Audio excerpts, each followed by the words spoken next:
is out a few weeks with a broken thumb, and right now he's not getting a lot of respect around the NFL. Pro Football Focus put out their rankings of the top 10 receivers, and Edelman was not on that list. And NFL Network is currently ranking the top 100 players, and the Super Bowl MVP came in at number 90, which was behind other receivers like Jarvis Landry and Robert Woods. So, Shannon, you said yesterday there is no way Edelman makes the Hall of Fame. Is he even a top 10 wide receiver? No way. He's not even close. Not even close, Skip. I'm just going to go 10. He's closer to 20 than 10.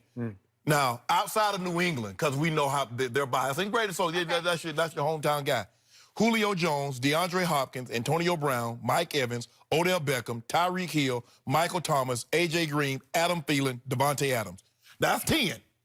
That's 10 right there, Skip. Now, I didn't go Stephon Diggs, Keenan Allen, Brandon Cooks, Amari Cooper, T.Y. Hilton, Juju Schuster, Alshon, or Emmanuel Sanders.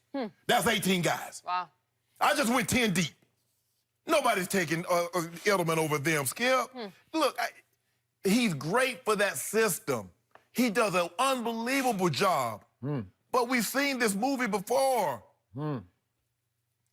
We have? Yes. Which movie? I don't know it. Deion Branch won Super Bowl MVP and went to Seattle, and how did that turn out for him? We saw David Patton, David Gibbons be great with Tom Brady. They leave and go get big money elsewhere. How did that turn out for him, Skip? No, stop this.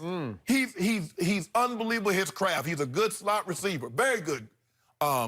But we've seen this. Wes Welker put up unbelievable numbers with Tom Brady. So we saw Julian Edelman, not Julian Edelman, excuse me, Danny Amendola. In his absence when he got hurt, go for a buck 20, buck 25, and 2 touchdowns in the Super Bowl. So no, Skip, he's not a top 10 receiver. He's not even close to the top 10. And it's disrespectful that you keep bringing it up. I haven't spoken yet. What do you got? Do I keep bringing it up? Yeah. I want to hear this, Skip. So here's the point. If Julian Edelman has, let's say, 3 more playoff runs with, albeit Tom Brady, the next 3 years that Tom Brady is going to play, which is going to be a shock to your system. But if Tom Brady plays 3 more and they have 3 big playoff runs, thanks in part to Julian Edelman, he doesn't just belong in the top 10. He belongs in the Hall of Fame. You don't stop playing. Hall of Fame. Stop it. Do you realize that already Julian Edelman has the 2nd most catches in playoff history, and he has the 2nd most all-time yards in playoff history to Jerry Rice? Okay. That's playoffs. Okay. Playoffs. What about the regular season? Okay. How many Pro Bowls? How many first-team All-Pros?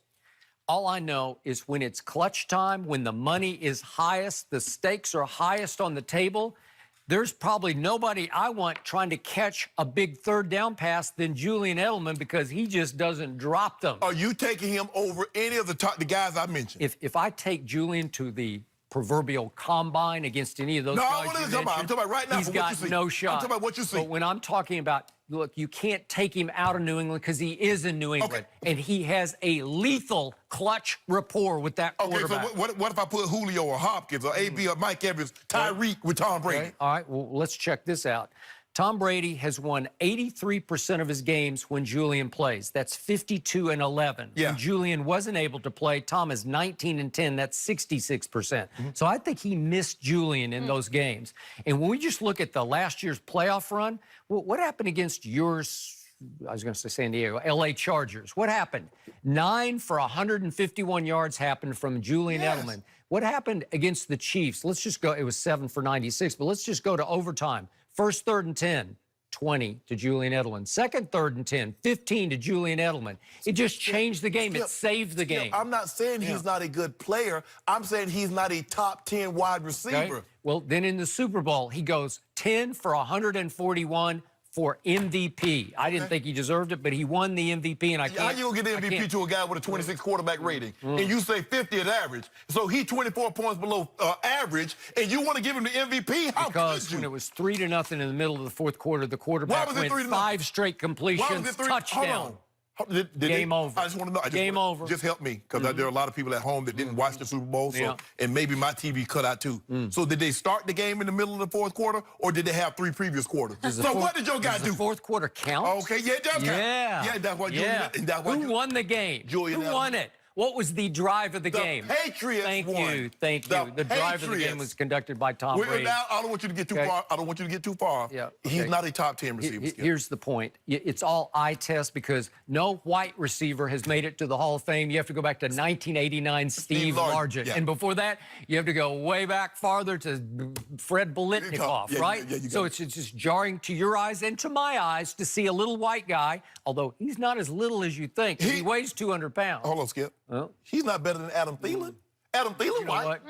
Yeah, but can Adam Thielen do it at the highest level? Yes! Under the clutchest circumstance? He started. He did something nobody's ever done. Start the season with 8 straight 100-yard games. This is big playoff game. This is third and 10. Skip, I get it. And to get in the playoffs is saying something. And I'm not taking anything away from that. And I got to tell you, the spirit of the Patriots, the guts of the Patriots, it all feeds off that little man. I thought it fed off Tom Brady. No. I thought Psycho Tom. I thought Psycho Tom. Let's go. Let's go. You think that's lame? It is. Yeah. The many Julian Edelman's a personalities. tough little nut. I'm not saying he's not tough. I'm just saying he's not a top 10. He's closer to top 20. He's in the bottom half of the 15 to 20. You take him to the combine, he's not even top 30. He's not top 30. Put him in a vacuum, he's top 40.